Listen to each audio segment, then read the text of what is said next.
All right, let's dive into something that's really at the heart of AI, especially if you're on a tech pathway or digging into courses like Stanford's CS224 on deep reinforcement learning. We're going to talk about a huge challenge.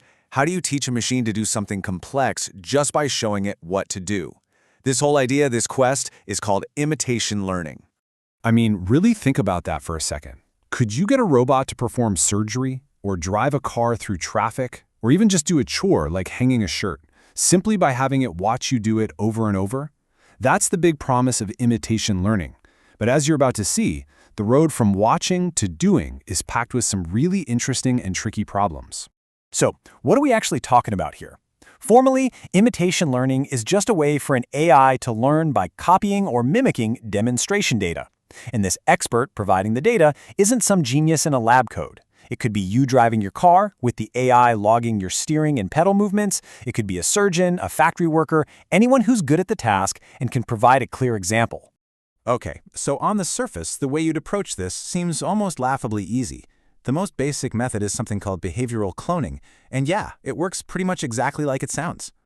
The logic is just so straightforward. First, you collect a ton of data. Imagine a car recording what its cameras see. That's the state, and what the human driver does in response. That's the action. Then you just frame it as a totally standard supervised learning problem. For this input, predict that output. You train a model to perfectly map what the world looks like to what the expert did. Sounds simple, right? Well, if it sounds too good to be true, it usually is. And here is where that simple idea hits a massive and honestly pretty dangerous roadblock. Let's stick with the self-driving car example because, the stakes are about as high as they get. Picture this. Our AI is looking at a specific scene on a highway. In the data we gave it, it's seen this exact situation before. Sometimes, expert A saw the open road and just decided to go straight. But other times, expert B saw a faster lane and decided to merge left. Both of those are perfectly fine, totally valid decisions for a human driver to make.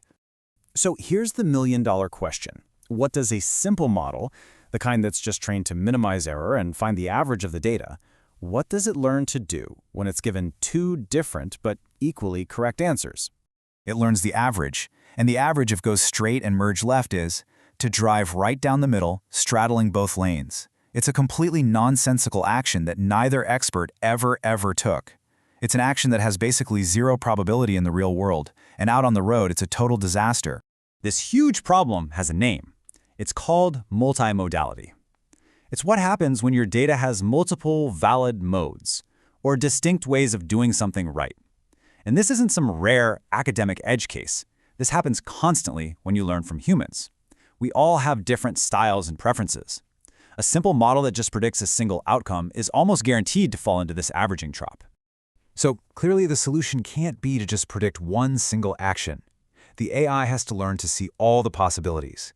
It needs to understand the entire range of potential expert actions for a given situation, not just some blurry average. And this is where we see the big difference between a simple, deterministic policy and a much more powerful, expressive policy. Instead of just spitting out one answer, an expressive policy gives you a full probability distribution over all the possible actions. It learns, okay, in this situation, going straight is a good idea, maybe 50% probability, and merging left is also a good idea, 50% probability. But driving down the middle? No, that's a 0% probability. It learns to pick a mode, not average them. So how on earth do we build something that's smart? Well, we borrow from the world of generative modeling. And you'll probably recognize some of these heavy hitters. We're talking about the same kinds of models that power things like GPT, which is auto-regressive, or incredible image generators like DALL-E, which often use diffusion models. Let's just quickly break down how an autoregressive model would do this. Instead of trying to predict the entire driving action, steering, acceleration, braking, all at once, it builds it piece by piece. First, it'll predict a range of good steering angles. Then, based on the angle it picks, it'll predict a range of good acceleration values. It constructs the action sequentially, one step at a time, just like a language model builds a sentence word by word. Okay, so we've solved the averaging problem. With these expressive models, we're good to go, right? Not quite. There's a second massive challenge in imitation learning. What happens when our AI, even a really good one, makes one teeny tiny mistake? This is what's known as the drifting problem, or compounding errors. It's a vicious cycle. The AI makes one small error, which puts it in a situation it's never seen in its training data. Because it's now in uncharted territory, it has no idea what to do, so it's more likely to make another mistake. That pushes it even farther away from what it knows, and this just keeps compounding until the agent is completely lost and fails spectacularly. Now, the technical term for this, and it's a really key concept, is covariant shift.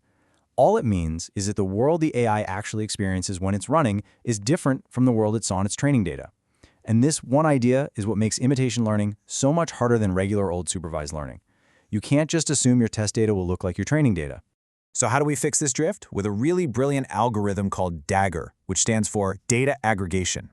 The idea is simple, but so powerful. You let your current AI go out and run in the world, and yeah, you let it make mistakes. Then you take those situations where it got confused and you ask a human expert, hey, the AI got into this weird spot. What should it have done? You take that new corrective data, add it to your original dataset, and then you retrain the AI. You just keep repeating this loop, teaching the AI not just how to act perfectly, but how to recover from its own screw-ups.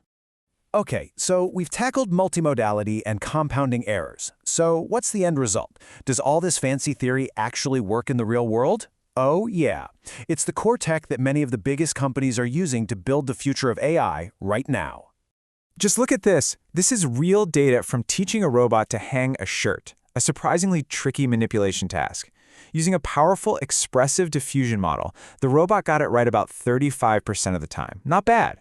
But when they used a simple model, the kind that falls into that averaging trap, the success rate plummeted to just 18%. It was nearly cut in half. This just shows how absolutely critical it is to use these more expressive models for complex tasks. And this is not just happening in research labs. The biggest players are all in on this. Waymo and Wave are using these kinds of autoregressive models for their self-driving cars. NVIDIA and Figure AI are training their mind-blowing humanoid robots on massive datasets of human demonstrations. This stuff isn't science fiction anymore. It's the foundational toolkit for building AI that can actually operate in our world. Which brings us to a final, really big question to chew on. If we get so good at this that we can build an AI that perfectly imitates our actions in any situation, does it actually need to understand why it's doing what it's doing? Does perfect imitation equal true understanding or true intelligence?